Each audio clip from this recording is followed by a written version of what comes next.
Hi, my name is Hiro Ono at NASA JPL in Pasadena.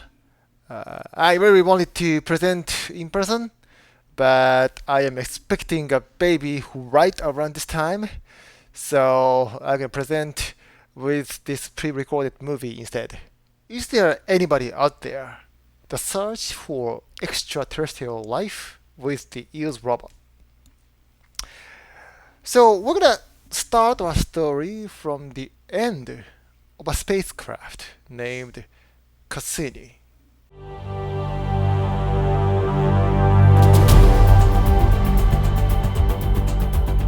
Cassini's grand finale is a brand new adventure.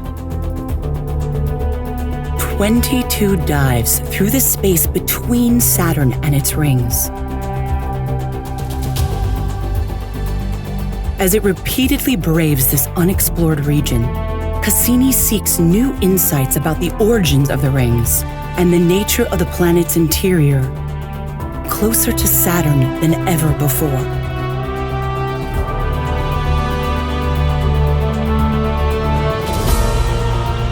On the final orbit, Cassini will plunge into Saturn, fighting to keep its antenna pointed at Earth as it transmits its farewell. In the skies of Saturn, the journey ends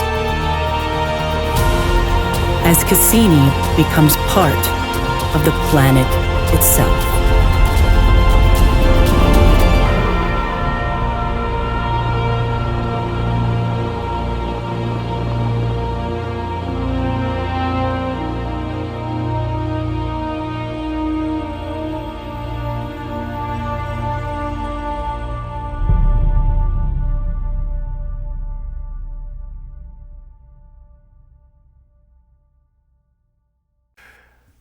Cassini was a highly successful mission. The spacecraft spent 13 years orbiting around Saturn, visited many of its moons, and made phenomenal discoveries. But it was not just about science. The pictures she took were stunningly beautiful, artistic even. For example, look at these beautiful rings.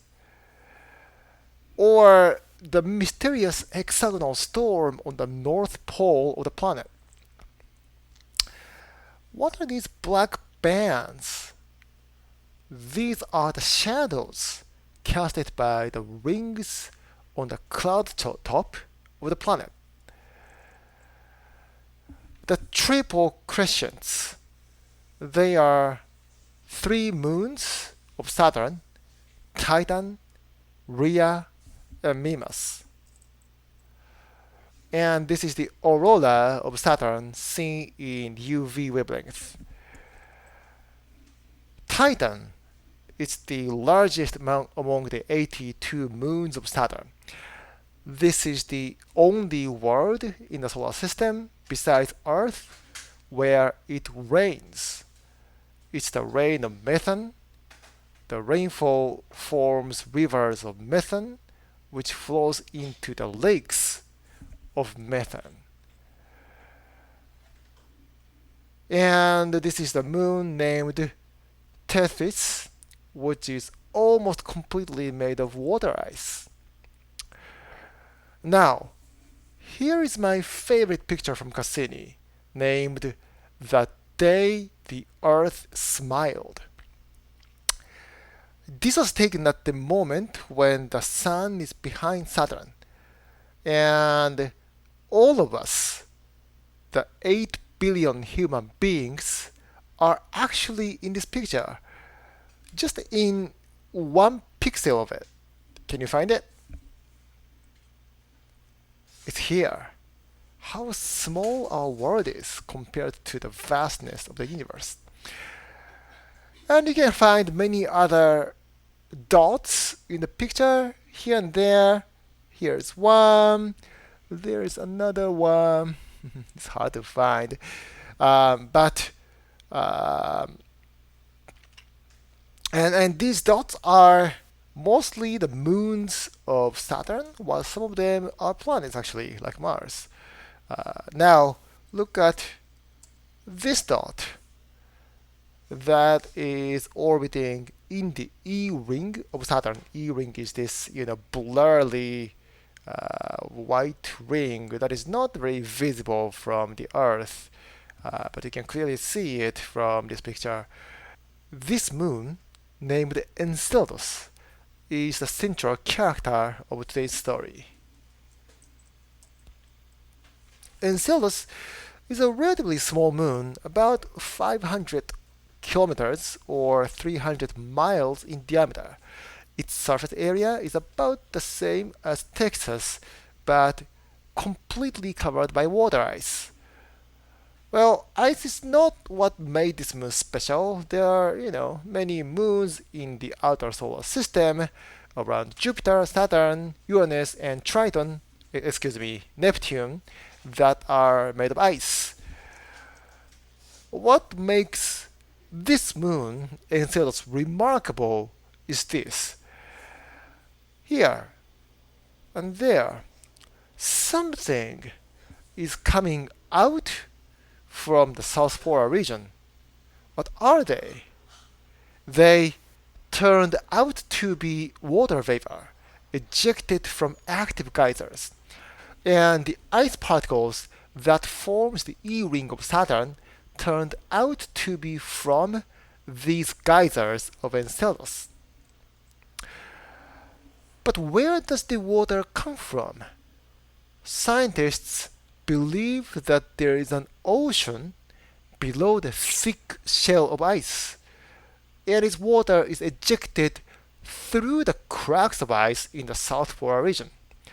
What's even more interesting is that this ocean is in direct contact with the rocky core at the center of the moon, which supplies various chemicals. And there are some indications that there might be hydrothermal vents like in the ocean of Earth. So we've got water, chemicals, and energy in this Enceladus subsurface ocean, and these are the ingredients of life. So, is there anybody out there? Cassini flew through the plumes multiple times. It came as close as 49 kilometers or 30 miles to the surface and investigated the chemical composition of the plume.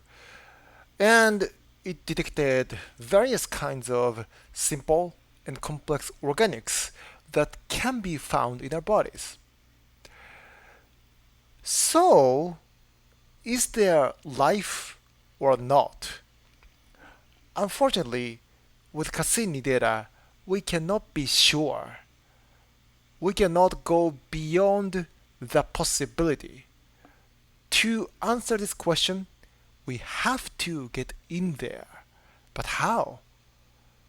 Here's how we think we can make it possible. EELS is a snake robot that would enable access to the subterranean ocean of Enceladus to search for extraterrestrial life.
EELS, or Exobiology Extant Life Surveyor, is the name of the robot that we are creating.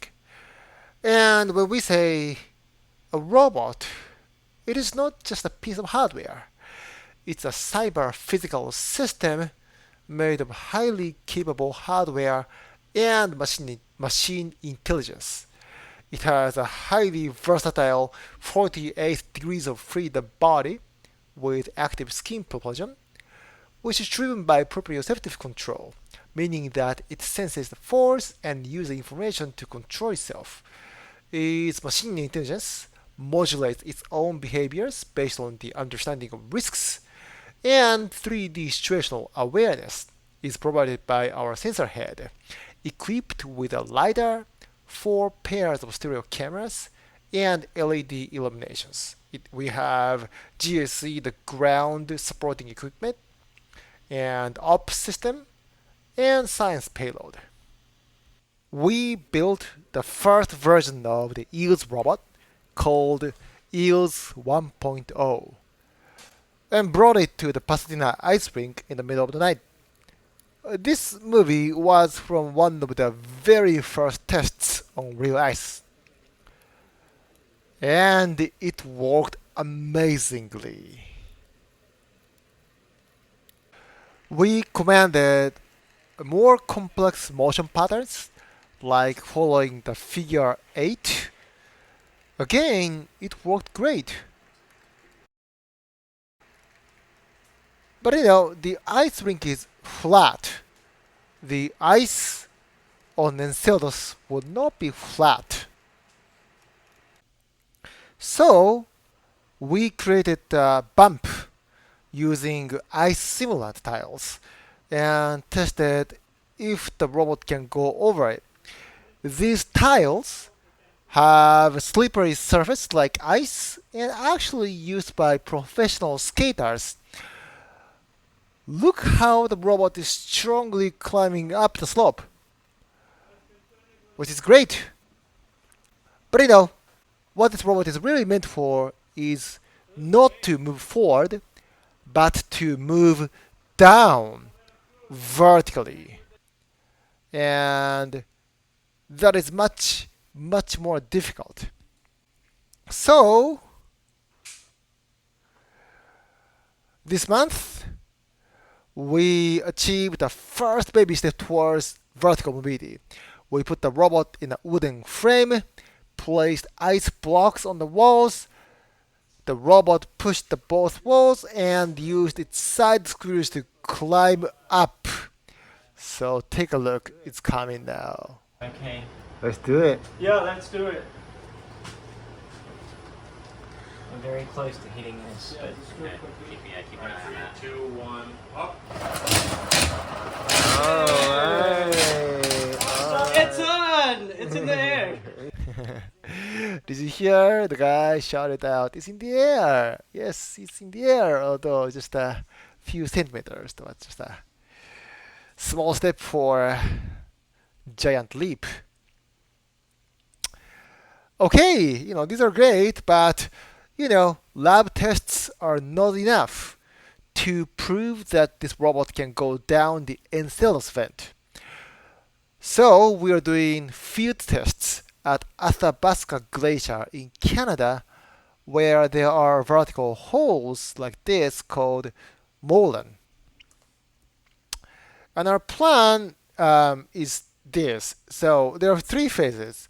In phase 1, which is happening actually right now, we do not bring the whole robot. Instead, we only bring the sensor head, and we will bring it down manually to scan the interior of the molens. The team has spent a lot of time to get prepared. We hired the professional ice climbers and did the safety training on the lab. We also built the sensor head for mapping the molens. We tested the sensor head in the high bay on the lab. We hung this rainbow plate tunnel to practice the operation in the molen. And you can see that we pull it up and pull it down, turn off the light, turn on the LED, pull it up and down again.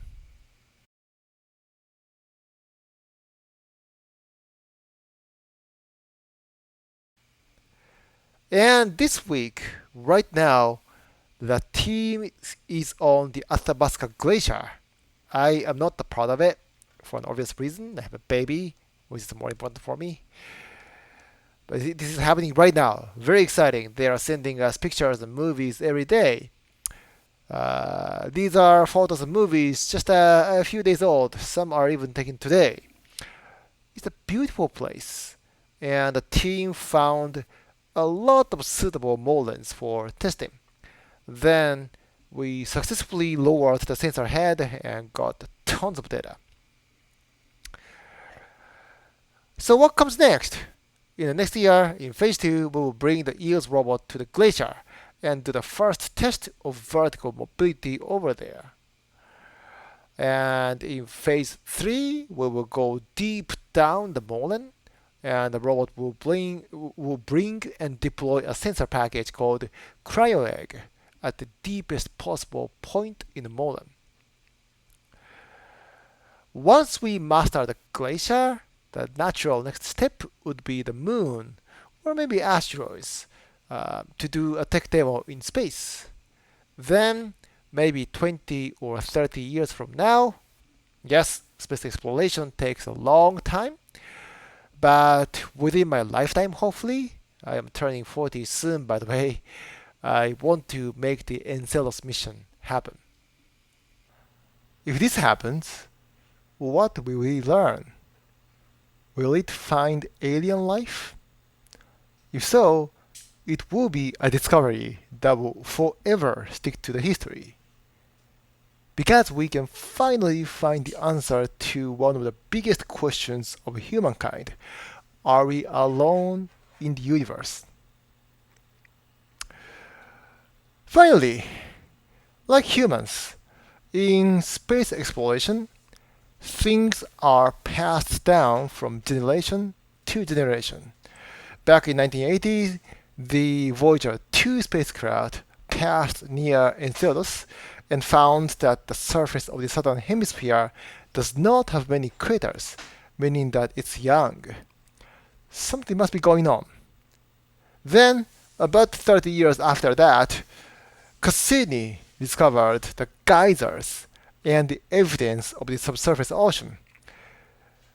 Now we are working on EELS to hopefully go back to Enceladus someday and dive into the geysers. And surely EELS will not be the last. It will find answers to many questions we have now, and also it would find even more new questions. This is exactly the way we make progress in space exploration. It takes a long time because the universe is so big and we know so little. And we are proudly a part of this big multi-generational endeavor. Finally, I want to acknowledge that this work is made possible by so many hard-working engineers and scientists. Literally, this is a dream team. If there's any team that can make this happen, it will surely be this team. So thank you very much. Let me close this story by a quote from Carl Sagan. Somewhere, something incredible is waiting to be known. If you have questions, please feel free to let me know. Again, thank you very much. May the 4th be with you.